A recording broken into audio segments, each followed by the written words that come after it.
तालकेतु के कपट से मरी हुई मदालसा की नागराज के फण से उत्पत्ति और ऋतध्वज का पातालोक में गमन। दोनों नागकुमार कहते हैं, पिताजी। तदंतर बहुत समय व्यतीत होने पर राजा ने पुनः अपने पुत्र से कहा, बेटा, तुम प्रतिदिन प्रातःकाल इस अश्व सवार हो ब्राह्मणों की रक्षा के लिए पृथ्वी पर विचरते रहो। सैकड़ों दुराचारी दानव इस पृथ्वी पर मौजूद हैं। उनसे मुनियों को बाधा न पहुंचे, ऐसी चेष्टा करो। पिता की इस आज्ञा के अनुसार राजकुमार उसी दिन से ऐसा ही करने लगे। वे पूर्वाह्न में ही सारी पृथ्वी की परिक्रमा करके पिता के चरणों में मस्तक झुकाते थे। एक दिन की बात है, वे घूमते हुए यमुना तट पर गए। वहां पातालकेतु का छोटा भाई तालकेतु आश्रम बनाकर रहता था। राजकुमार ने उसे देखा। वह मायावी दानव मुनि का रूप धारण किए हुए था। उसने पहले के वेर का स्मरण करके उनसे कहा, राजकुमार, मैं तुमसे एक बात कहता हूं, यदि तुम्हारी इच्छा हो तो उसे करो। तुम सत्य प्रतिज्ञ हो, अतः तुम्हें मेरी प्रार्थना भंग नहीं करनी चाहिए। मैं धर्म के लिए यज्ञ करूंगा और उसमें अनेक इष्टियां करनी होंगी। इन सबके लिए इष्ट का चयन करना भी आवश्यक है, किंतु मेरे पास दक्षिणा नहीं है। अतः वीर, तुम सुवर्ण के लिए मुझे अपने गले का यह आभूषण दे दो और मेरे इस आश्रम की रक्षा करो। तब तक मैं जल के भीतर प्रवेश करके प्रजा की पुष्टि के लिए वरुण देवता संबंधी वैदिक मंत्रों से वरुण देवता की स्तुति करता हूँ। स्तुति के पश्चात जल्दी ही लोहूंगा। उसके यों कहने पर राजकुमार ने उसे प्रणाम किया और अपने कंठ का आभूषण उतार कर दे दिया। फिर इस प्रकार कहा, आप निश्चिंत होकर जाइए, जब तक लौट नहीं आएंगे तब तक यहीं मैं आपके आश्रम के समीप ठहरूंगा। राजकुमार के इस प्रकार कहने पर तालकेतु नदी के जल में डुबकी लगाकर अदृश्य हो गया और वे उसके माया निर्मित आश्रम की रक्षा करने लगे। जल के भीतर से वह राजकुमार के नगर में चला गया और मदालसा तथा अन्य लोगों के समक्ष पहुंचकर इस प्रकार बोला। तालकेतु ने कहा, वीर कुवल्याश्व मेरे आश्रम के समीप गए थे और तपस्वियों की रक्षा करते हुए किसी दुष्ट दैत्य से युद्ध कर रहे थे। उन्होंने अपनी शक्ति भर युद्ध किया और बहुत से ब्राह्मण द्वेषी दैत्यों को मीत के घाट उतारा। फिर उस पापी दैत्य ने माया का सहारा लेकर शूर से उनकी छाती छेद डाली। मरते समय उन्होंने अपने गले का यह आभूषण मुझे दिया। फिर तपस्वियों ने मिलकर उनका अग्नि संस्कार कर दिया। उनका अश्व भयभीत हो नेत्रों से आंसू बहाता हुआ हिनहिनाता रहा। उसी अवस्था में वह दुरात्मा दानव उसे अपने साथ पकड़ ले गया। मुझ पापाचारी निष्ठुर ने यह सब कुछ अपनी आंखों देखा है। इसके बाद जो कुछ कर्तव्य हो वह आप लोग करें। अपने हृदय को आश्वासन देने के लिए यह गले का हार ग्रहण कीजिए। कहकर तालकेतु वह हार पृथ्वी पर छोड़ दिया और जैसे आया था वैसे ही चला गया। यह दुखपूर्ण समाचार सुनकर वहां के लोग शोक से व्याकुल हो मूर्छित हो गए। फिर थोड़ी देर में होश में आने पर रनिवास की सभी स्त्रियां, राजा तथा महारानी भी अत्यंत दुखी होकर विलाप करने लगी। मदालसा ने उनके गले के आभूषण को देखा और पति को मारा गया सुनकर तुरंत ही अपने प्यारे प्राणों को त्याग दिया। तदंतर पुरवासियों तथा महाराज के महल में भी बड़े जोर से करुण क्रंदन होने लगा। राजा शत्रुजित ने जब मदालसा को पति के बिना मृत्यु को प्राप्त हुई देखा, तब कुछ विचार करके मन को स्थिर किया और वहां शोक करते हुए सब लोगों से कहा, प्रजाजनों और देवियों, मैं तुम्हारे और अपने लिए रोने का कोई कारण नहीं देखता। सभी प्रकार के संबंध अनित्य होते हैं। इस बात का भली भांति विचार करने पर क्या पुत्र के लिए शोक करूं और क्या पुत्रवधू के लिए सोचने से ऐसा जान पड़ता है, वे दोनों कृतकृत्य होने के कारण शोक के योग्य नहीं है। जो सदा मेरी सेवा में लगा रहता था और मेरे ही कहने से ब्राह्मणों की रक्षा में तत्पर हो मृत्यु को प्राप्त हुआ, वह मेरा पुत्र बुद्धिमान पुरुषों के लिए शोक का विषय कैसे हो सकता है? जो अवश्य जाने वाला है, उस शरीर को यदि मेरे पुत्र ने ब्राह्मणों की रक्षा में लगा दिया तो यह तो महान अभ्युदय का कारण है। इसी प्रकार उत्तम कुल में उत्पन्न हुई यह मेरी पुत्रवधू यदि इस प्रकार अपने स्वामी में अनुरक्त हो परलोक में उसके पास गई है, तो उसके लिए भी शोक करना कैसे उचित हो सकता है? क्योंकि स्त्रियों के लिए पति के अतिरिक्त दूसरा कोई देवता नहीं है। यदि यह पति के न रहने पर भी जीवित रहती तो हमारे लिए, बंधु बांधवों के लिए तथा अन्य दयालु पुरुषों के लिए शोक के योग्य हो सकती थी। यह तो अपने स्वामी के वध का समाचार सुनकर तुरंत ही उनके पीछे चली गई है, अतः विद्वान पुरुषों के लिए शोक के योग्य नहीं है। शोक तो उन स्त्रियों के लिए करना चाहिए जो पति वियोगिनी होकर भी जीवित हों, जो पति के साथ ही प्राण त्याग देती हैं वे कदापि शोक के योग्य नहीं हैं। मदालसा बड़ी कृतज्ञ थी, इसलिए इसने पतिवियोग का दुख नहीं भोगा। जो इहलोक तथा परलोक में सब प्रकार के सौख्य प्रदान करने वाला है, उस पति को कौन स्त्री मनुष्य समझेगी। अतः मेरा वह पुत्र ऋतध्वज, यह पुत्रवधू, मैं तथा ऋतध्वज की माता, इनमें से कोई भी शोक के योग्य नहीं है। मेरे पुत्र ने ब्राह्मणों की रक्षा के लिए अपने प्राण त्याग कर हम सबका उद्धार कर दिया। संग्राम में ब्राह्मणों की रक्षा के लिए प्राण त्याग करके मेरे पुत्र ने अपनी माता के सतीत्व, वंश की निर्मलता तथा अपने पराक्रम का त्याग नहीं किया है। तदंतर कुवलयाश्व की माता ने अपने पति की ओर देखकर कहा, राजन, मेरी माता और बहन को भी ऐसी प्रसन्नता नहीं प्राप्त हुई जैसी कि मुनियों की रक्षा के लिए पुत्र का वध सुनकर मुझे हुई है। जो शोक में पड़े हुए बंधु बांधवों के सामने रोग से क्लेश उठाते और अत्यंत दुखी होकर लंबी सांसें खींचते हुए प्राण त्याग करते हैं, उनकी माता का संतान उत्पन्न करना व्यर्थ है। जोगी और ब्राह्मणों की रक्षा में तत्पर हो रणभूमि में निर्भयतापूर्वक युद्ध करते हुए शस्त्रों से आहत होकर मृत्यु को प्राप्त होते हैं, वे ही इस पृथ्वी पर धन्य मनुष्य हैं। जो याचकों, मित्रों तथा शत्रुओं से कभी विमुख नहीं होता, उसी से पिता वस्तुतः पुत्रवान होता है और माता उसी के कारण वीर पुत्र की जननी मानी जाती है। पुत्र जन्मकाल में माता को जो क्लेश उठाना पड़ता है, वह तभी सफल होता है जब पुत्र शत्रुओं पर विजय प्राप्त करे अथवा युद्ध में लड़ता हुआ मारा जाए। 3. तदंतर राजा शत्रुजित ने अपनी पुत्रवधू मदालसा का दाह संस्कार किया और नगर से बाहर निकलकर पुत्र को जलांजलि दी। तालकेतु फिर यमुना जल से निकलकर राजकुमार के पास गया और प्रेमपूर्वक मीठी वाणी में बोला, राजकुमार, अब तुम जाओ, तुमने मुझे कृतार्थ कर दिया। तुम जो यहाँ अविचल भाव से खड़े रहे, इससे मैंने बहुत दिनों की अपनी अभिलाषा पूरी कर ली। मुझे महात्मा वरुण की प्रसन्नता के लिए वारुण यज्ञ का अनुष्ठान करने की बहुत दिनों से अभिलाषा थी, वह सब कार्य अब मैंने पूरा कर लिया। उसके यूं कहने पर राजकुमार उसको प्रणाम करके गरुड़ तथा वायु के समान वेग वाले उसी अश्व पर आरूढ़ हुए और अपने पिता के नगर की ओर चल दिए। राजकुमार ऋतध्वज बड़े वेग से अपने नगर में आए। उस समय उनके मन में माता पिता के चरणों की वंदना करने तथा मदालसा को देखने की प्रबल इच्छा थी। वहां पहुंचकर उन्होंने देखा, सामने आने वाले सभी लोग उद्विग्न हैं, किसी के मुख पर प्रसन्नता का चिन्ह नहीं है, किंतु साथ ही सबकी आकृति से आश्चर्य टपक रहा है और मुख पर अत्यंत हर्ष छा रहा है। पिता माता तथा अन्य बंधु बांधवों ने उन्हें छाती से लगाया और चिरंजीवी रहो वत्स, यह कहकर कल्याणमय आशीर्वाद दिया। राजकुमार भी सबको प्रणाम करके आश्चर्यमग्न हो पूछने लगे, यह क्या बात है? पिता से पूछने पर उन्होंने बीती हुई सारी बातें कह सुनाई। अपनी मनोरमा भार्या मदालसा की मृत्यु का समाचार सुनकर तथा माता पिता को सामने खड़ा देख वे लज्जा और शोक के समुद्र में डूब गए और मन ही मन सोचने लगे, हाय, उस साध्वी बाला ने मेरी मृत्यु की बात सुनकर प्राण त्याग दिए, फिर भी मैं जीवित हूं। मुझ निष्ठुर को धिक्कार है। अहो, मैं क्रूर हूं, अनार्य हूं, जो मेरे ही लिए मृत्यु को प्राप्त हुई उस मृगनयनी पत्नी के बिना भी अत्यंत निर्दय होकर जी रहा हूं। इसके बाद उन्होंने अपने मन के आवेग को रोका और मोह छोड़कर विचारना आरंभ किया। वह मर गई, इसलिए यदि मैं भी उसके निमित्त अपने प्राण त्याग दूं तो इससे उस बेचारी का क्या उपकार हुआ? यह कार्य तो स्त्रियों के लिए ही प्रशंसनीय है। यदि बारंबार हाँ प्रिय कहकर दीन भाव से रोता हूं तो यह भी मेरे लिए प्रशंसा के योग्य बात नहीं है।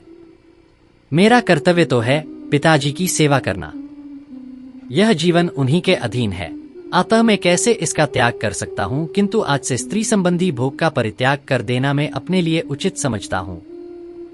यद्यपि इससे भी उस तनवंगी का कोई उपकार नहीं होता, तथापि मुझको तो सर्वथा विषय भोग का त्याग ही करना उचित है। इससे उपकार अथवा अपकार कुछ भी नहीं होता। जिसने मेरे लिए प्राण तक त्याग दिया, उसके लिए मेरा यह त्याग बहुत थोड़ा है। ऐसा निश्चय करके उन्होंने मदालसा के लिए जलांजलि दी और उसके बाद का कर्म पूरा करके इस प्रकार प्रतिज्ञा की। ऋतध्वज बोले, यदि इस जन्म में मेरी सुंदरी पत्नी मदालसा मुझे फिर न मिल सकी तो दूसरी कोई स्त्री मेरी जीवन संगिनी नहीं बन सकती। मृग के समान विशाल नेत्रों वाली गंधर्व राजकुमारी मदालसा के अतिरिक्त अन्य किसी स्त्री के साथ मैं संभोग नहीं कर सकता। यह मैंने सर्वथा सत्य कहा है। दोनों नागकुमार कहते हैं, पिताजी, इस प्रकार मदालसा के बिना वे स्त्री संबंधी समस्त भोगों का परित्याग करके अब अपने समवयस्क मित्रों के साथ मन बहलाते हैं। यही उनका सबसे बड़ा कार्य है। परंतु यह तो ईश्वर कोटि में पहुंचे हुए व्यक्तियों के लिए भी अत्यंत दुष्कर है, फिर अन्य लोगों की तो बात ही क्या है। नागराज अश्वतर बोले, पुत्रो, यदि किसी कार्य को असंभव मानकर मनुष्य उसके लिए उद्योग नहीं करेंगे तो उद्योग छोड़ने से उनकी भारी हानि होगी। इसलिए मनुष्य को अपने पौरुष का त्याग न करते हुए कर्म का आरंभ करना चाहिए, क्योंकि कर्म की सिद्धि देव और पुरुषार्थ दोनों पर अवलंबित है। इसलिए मैं तपस्या का आश्रय लेकर ऐसा यत्न करूंगा जिससे इस कार्य की शीघ्र ही सिद्धि हो। यूं कहकर नागराज अश्वतर हिमालय पर्वत के प्लक्षावतरण तीर्थ में, जो सरस्वती का उद्गम स्थान है, जाकर दुष्कर तपस्या करने लगे। वे तीनों समय स्नान करते और नियमित आहार पर रहते हुए सरस्वती देवी में मन लगाकर उत्तम वाणी में उनकी स्तुति करते थे। अश्वतर ने कहा, जो संपूर्ण जगत को धारण करने वाली और वेदों की जननी है, उन कल्याणमयी सरस्वती देवी को प्रसन्न करने की इच्छा से मैं उनके चरणों में शीश झुकाता और उनकी स्तुति करता हूं। देवी, मोक्ष और बंधन रूप अर्थ से युक्त जो कुछ भी सत और असत पद है, वह सब तुम में असंयुक्त होकर भी संयुक्त की भांति स्थित है। देवी, जिसमें सब कुछ प्रतिष्ठित है, वह परम अक्षर तुम ही हो। परम अक्षर परमाणु की भांति स्थित है। अक्षर रूप पर ब्रह्म और अक्षर रूप यह जगत तुम में ही स्थित है। जैसे काष्ठ में अग्नि तथा पार्थिव सूक्ष्म परमाणु भी रहते हैं, उसी प्रकार ब्रह्मा और यह संपूर्ण जगत तुम में स्थित है। देवी, ओंकार अक्षर के रूप में जो तुम्हारा श्री विग्रह है, वह स्थावर जंगम रूप है। उसमें जो 3 मात्राएं हैं, वे ही सब कुछ हैं। अस्ति नास्ति यानी सत सत रूप से व्यवहृत होने वाला जो कुछ भी है, वह सब उन्हीं में स्थित है। 3 लोक, 3 वेद, 3 विद्याएं, 3 अग्नि, 3 ज्योति, धर्म आदि 3 वर्ग, 3 गुण, 3 शब्द, 3 दोष, 3 आश्रम, 3 काल, 3 अवस्थाएं, त्रिविध पितर, दिन रात और संध्या, ये सभी 3 मात्राओं के अंतर्गत हैं। देवी सरस्वती, इस प्रकार यह सब तुम्हारा ही स्वरूप है। भिन्न भिन्न प्रकार के दृष्टिकोण रखने वाले व्यक्तियों के लिए जो ब्रह्म के आदि एवं सनातन स्वरूप भूत 7 प्रकार की सोमयज्ञ संस्थाएं, 7 प्रकार की हविर्यज्ञ संस्थाएं तथा 7 प्रकार की पाक्यज्ञ संस्थाएं वेद में वर्णित हुई हैं, उन सबका अनुष्ठान ब्रह्मवादी पुरुष तुम्हारे अंगभूत मंत्रों के उच्चारण से ही करते हैं। उक्त 3 मात्राओं से परे जो अर्धमात्रा के आश्रित बिंदु है, उसका वाणी द्वारा निर्देश नहीं किया जा सकता। वह अविकारी, अक्षय, दिव्य तथा परिणाम शून्य है। देवी, वह आपका ही स्वरूप है, जिसका वर्णन मेरे द्वारा असंभव है। मुख, जीभ, तालु और ओठ आदि किसी भी स्थान से उसका उच्चारण नहीं हो सकता। इंद्र, वसु, ब्रह्मा, चंद्रमा, सूर्य और अग्नि भी वही है। वही संपूर्ण जगत का निवास स्थान, जगत स्वरूप, जगत का ईश्वर एवं परमेश्वर है। सांख्य, वेदांत और वेदों में उसी का प्रतिपादन हुआ है। अनेकों शाखाओं में उसी के स्वरूप का निश्चय किया गया है। वह आद्यंत से रहित है तथा सतसत से विलक्षण होता हुआ भी सत्स्वरूप ही है। अनेक रूपों में प्रतीत होता हुआ भी एक है और एक होकर भी जगत के भेदों का आश्रय लेकर अनेक है। वह नाम रूप से रहित है। 6 गुण, 6 वर्ग तथा 3 गुण भी उसी के आश्रित हैं। वह एक ही परम शक्तिमान तत्व है, जो नाना प्रकार की शक्ति रखने वाले जीवों में शक्ति का संचार करता रहता है। सुख, दुहक तथा महासौख्य सब उसी अर्धमात्रा रूप तुरीय पद के स्वरूप हैं। इस प्रकार तीनों मात्राओं से अतीत जो तुरीय धाम रूप ब्रह्मा है, वह तुम्ही में अभिव्यक्त होता है। देवी, इस तरह सकल, निष्कल, अद्वैतनिष्ठ तथा द्वैतनिष्ठ जो ब्रह्मा है, वह भी तुमसे व्याप्त है। जो पदार्थ नित्य हैं, जो विनाशशील हैं, जो स्थूल हैं तथा जो सूक्ष्म से भी अत्यंत सूक्ष्म हैं, जो इस पृथ्वी पर, अंतरिक्ष में या और किसी स्थान में देखे जाते हैं, उन सब की उपलब्धि तुम्ही से होती है। मूर्त, अमूर्त, समस्त भूत अथवा एक एक भूत जो कुछ भी द्युलोक, पृथ्वी, आकाश या अन्य स्थान में उपलब्ध होता है, वह सब तुम्हारे ही स्वर और व्यंजनों से संबद्ध है। इस प्रकार स्तुति करने पर श्री विष्णु की जिह्वारूपा सरस्वती देवी ने प्रकट हो महात्मा अश्वतर नाग से कहा, कंबल के भाई नागराज अश्वतर, तुम्हारे मन में जो इच्छा हो उसे बताओ, मैं तुम्हें वर दूंगी। अश्वतर बोले, देवी, पहले तो आप कंबल को ही मुझे सहायक रूप में दीजिए और हम दोनों भाइयों को संगीत के समस्त स्वरों का ज्ञान करा दीजिए। सरस्वती ने कहा, नागराज, 7 स्वर, 7 ग्राम, राग, 7 गीत, 7 मूर्छनाएं, 49 प्रकार की ताने और 3 ग्राम, इन सबको तुम और कंबल भी गा सकते हो। इसके सिवा मेरी कृपा से तुम्हें 4 प्रकार के पद, 3 ताल और 3 लयों का भी ज्ञान हो जाएगा। मैंने तीनों यति और 4 प्रकार के बाजों का ज्ञान भी तुम्हें दे दिया। यह सब तो मेरे प्रसाद से तुम्हें मिलेगा ही, और भी इसके अंतर्गत जो स्वर व्यंजन संबंधी विज्ञान है वह सब भी तुमको और कंबल को मैंने प्रदान किया। तुम दोनों भाई संगीत की संपूर्ण कला में जितने कुशल होगे वैसा भूलोक, देवलोक और पातालोक में भी दूसरा कोई नहीं होगा। सबकी जवारूपा सरस्वती देवी यूं कहकर तत्काल अंतर्धान हो गईं। उन दोनों भाइयों को सरस्वती जी के कथनानुसार पद, ताल और स्वर आदि का उत्तम ज्ञान प्राप्त हुआ। तदंतर वे कैलाश शिखर पर निवास करने वाले भगवान शंकर की आराधना करने के लिए वहां गए और वीणा की लय के साथ 7 प्रकार के गीतों से शंकर जी को प्रसन्न करने के लिए पूर्ण प्रयत्न करने लगे।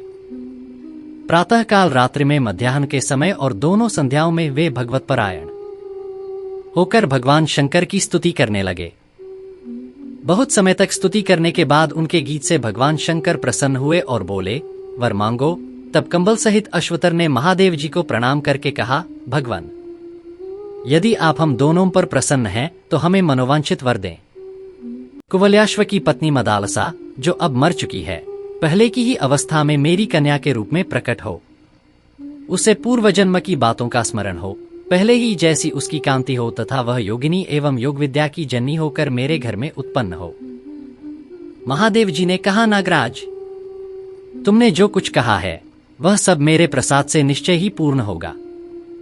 श्राद्ध का दिन आने पर तुम उसमें दिए हुए मध्यम पिंड को शुद्ध एवं पवित्र चित्त होकर खा लेना। उसके खा लेने पर तुम्हारे मध्यम फण से कल्याणी मदालसा जैसे मरी है उसी रूप में उत्पन्न होगी। तुम इसी कामना को मन में लेकर उस दिन पितरों का तर्पण करना, इससे वह तत्काल ही तुम्हारे मध्यम फण से प्रकट हो जाएगी। यह सुनकर वे दोनों भाई महादेव जी के चरणों में प्रणाम करके बड़े संतोष के साथ पुनः रसातल में लौट आए। अश्वतर ने उसी प्रकार श्राद्ध किया और मध्यम पिंड का विधिपूर्वक भोजन किया। फिर जब उक्त मनोरथ को लेकर वे तर्पण करने लगे, उस समय उनके सांस लेते हुए मध्यम फण से सुंदरी मदालसा तत्काल प्रकट हो गई। नागराज ने यह रहस्य किसी को नहीं बताया। मदालसा को महल के भीतर गुप्त रूप से स्त्रियों के संरक्षण में रख दिया। इधर नागराज के पुत्र प्रतिदिन भूलोक में जाते और ऋतध्वज के साथ देवताओं की भांति क्रीड़ा करते थे। एक दिन नागराज ने प्रसन्न होकर अपने पुत्रों से कहा, मैंने पहले तुम लोगों को जो कार्य बताया था उसे तुम क्यों नहीं करते? पुत्रों, राजकुमार ऋतध्वज हमारे उपकारी और सम्मानदाता हैं, फिर उनका भी उपकार करने के लिए तुम लोग उन्हें मेरे पास क्यों नहीं ले आते? अपने स्नेही पिता के यूं कहने पर वे दोनों मित्र के नगर में गए और कुछ बातचीत का प्रसंग चलाकर उन्होंने कुवल्याश्व को अपने घर चलने के लिए कहा। तब राजकुमार ने उन दोनों से कहा, सखे, यह घर भी तो आप ही दोनों का है। धन, वाहन, वस्त्र आदि जो कुछ भी मेरा है वह सब आपका भी है। यदि आपका मुझ पर प्रेम है तो आप धनरत्न आदि जो कुछ किसी को देना चाहें यहां से लेकर दें। दुर्देव ने मुझे आपके स्नेह से इतना वंचित कर दिया कि आप मेरे घर को अपना नहीं समझते। यदि आप मेरा प्रिय करना चाहते हो अथवा यदि आपका मुझ पर अनुग्रह हो तो मेरे धन और गृह को आप लोग अपना ही समझें। आप लोगों का जो कुछ है वह मेरा है और मेरा आप लोगों का है। आप लोग मेरे बाहरी प्राण हैं, इस बात को सत्य माने। मैं अपने हृदय की शपथ दिलाकर कहता हूं, आप मुझ पर कृपा करके फिर ऐसी भेदभाव को सूचित करने वाली बात कभी मुंह से न निकालें। यह सुनकर उन दोनों नागकुमारों के मुख स्नेह के आंसुओं से भींग गए और वे कुछ प्रेमपूर्ण रोष से बोले, ऋतध्वज, तुम जो कुछ कहते हो उसमें तनिक भी संदेह नहीं है। हमारे मन में भी वैसा ही भाव है, परंतु हमारे महात्मा पिता ने बार बार कहा है कि मैं कुवल्याश्व को देखना चाहता हूँ। इतना सुनते ही कुवल्याश्व अपने सिंहासन से उठकर खड़े हो गए और यह कहकर कि पिताजी की जैसी आज्ञा है वही करूंगा, वे पृथ्वी पर उनके उद्देश्य से प्रणाम करने लगे। कुवल्याश्व बोले, मैं धन्य हूँ, अत्यंत पुण्यात्मा हूँ। मेरे समान भाग्यशाली दूसरा कौन है, क्योंकि आज पिताजी मुझे देखने की इच्छा करते हैं। अतः मित्रों, आप लोग उठे और उनके पास चलें। मैं पिताजी के चरणों की शपथ खाकर कहता हूं, उनकी इस आज्ञा का क्षण भर भी उल्लंघन करना नहीं चाहता।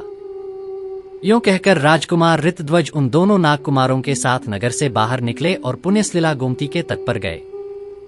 फिर वे सब लोग गोमती की बीच धारा में उतरकर चलने लगे। राजकुमार ने सोचा, नदी के उस पार इन दोनों का घर होगा।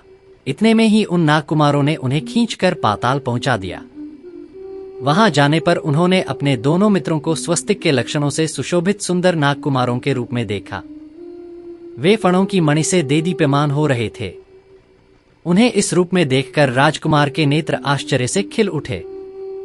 उन्होंने मुस्काते हुए प्रेमपूर्वक कहा, वाह, यह तो अच्छा रहा। पाताल में कहीं तो वीणा और वेणु की मधुर ध्वनि के साथ संगीत के शब्द सुनाई देते थे, कहीं मृदंग और ढोल आदि बाजे बज रहे थे। सैकड़ों मनोहर भवन चारों ओर दृष्टिगोचर होते थे। इस प्रकार अपने प्रिय नागकुमारों के साथ पाताल की शोभा निहारते हुए राजकुमार ऋतध्वज आगे बढ़ने लगे। कुछ दूर जाने के बाद सबने नागराज के महल में प्रवेश किया।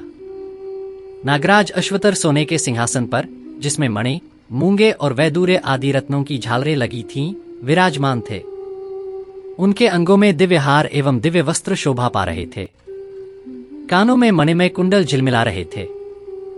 सफेद मोतियों का मनोहर हार वक्षस्थल की शोभा बढ़ा रहा था और भुजाओं में भुजबंद सुशोभित थे। दोनों नागकुमारों ने, यही हमारे पिताजी हैं, यूं कहकर राजकुमार को उनका दर्शन कराया और पिताजी से यह निवेदन किया कि यही हमारे मित्र वीर कुवलयाश्व हैं। ऋतध्वज ने नागराज के चरणों में मस्तक झुकाकर प्रणाम किया। नागराज ने उन्हें बलपूर्वक उठाया और खूब कसकर छाती से लगा लिया। फिर उनका मस्तक सूंघकर कहा, बेटा, चिरजीवी रहो। शत्रुओं का नाश करके पिता माता की सेवा करो। वत्स, तुम धन्य हो, क्योंकि मेरे पुत्रों ने परोक्ष में भी मुझसे तुम्हारे असाधारण गुणों की प्रशंसा की है। तुम मन, वाणी और शरीर की चेष्टाओं के साथ अपने गुणगौरव सहित सदा बढ़ते रहो। गुणवान का ही जीवन प्रशंसनीय है। गुणहीन मनुष्य तो जीते जी ही मरे के समान है। गुणवान पुत्र पिता माता को शांति एवं संतोष प्रदान करता है। देवता, पितर, ब्राह्मण, मित्र, याचक, दुखी तथा बंधु बांधव भी गुणवान पुरुष के चिरंजीवी होने की अभिलाषा करते हैं। जिनकी कभी निंदा नहीं हुई, जो दीन दुखियों पर दया करते तथा आपत्तिग्रस्त मनुष्य जिनकी शरण लेते हैं, ऐसे गुणवान पुरुषों का ही जन्म सफल है। वीर कुवलाश्व से कहकर उनका स्वागत सत्कार करने के लिए नागराज अपने पुत्रों से बोले, बेटा, क्रमशः स्नान आदि सब कार्य पूरा करके इन्हें इच्छानुसार भोजन कराओ। उसके बाद हम लोग इनसे मन को प्रसन्न करने वाली बातें करते हुए कुछ काल तक एक साथ बैठेंगे। राजा शत्रुजित के पुत्र ने चुपचाप उनकी आज्ञा स्वीकार की। तत्पश्चात सत्यवादी नागराज ने अपने पुत्रों तथा राजकुमार के साथ प्रसन्नतापूर्वक भोजन किया। हम श्री कालिका पुराण की वीडियो भी ला रहे हैं, तो कृपया हमें सपोर्ट कीजिए और इस ज्ञान को अपने रिश्तेदारों और दोस्तों के साथ शेयर जरूर करिएगा। श्री कालिका पुराण की पहली वीडियो 2 दिन में आ जाएगी। तब तक के लिए जय श्री राधे।